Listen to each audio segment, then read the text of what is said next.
So the main video content you're going to want is either a channel or a user, I would presume. So what you would do is you would add YouTube. You can see that there's some parameters here, but we'll do channel. Channel would be, this is just a name, it could be whatever you want. But when I'm on YouTube, and there's a difference between channels and users. So a user would be like one person who has a channel that has a page on YouTube. So this person, for example, is a channel. You could see in the URL. Um, this is a channel. But if I search someone like Eric Salgado, for example, he's set up as a user, as the URL here.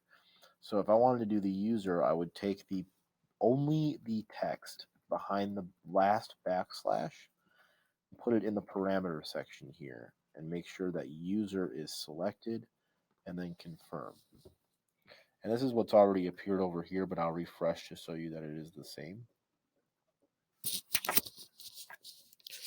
So now that I have that set, I'll refresh. It's showing Eric's, this is the channel, like this, and now you can see his videos. Now the other option that I would recommend, channel, like I said before, most things on YouTube are a channel. I can go to Builderall USA, you can see that it is a channel.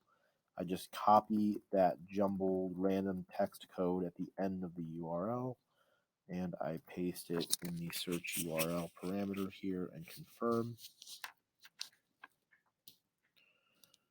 Now what is going to have completely only show Builderall videos. You can see that it changed, and I can watch any of these videos in this interface. I hope this video helped you out. If you have any other questions, please let us know.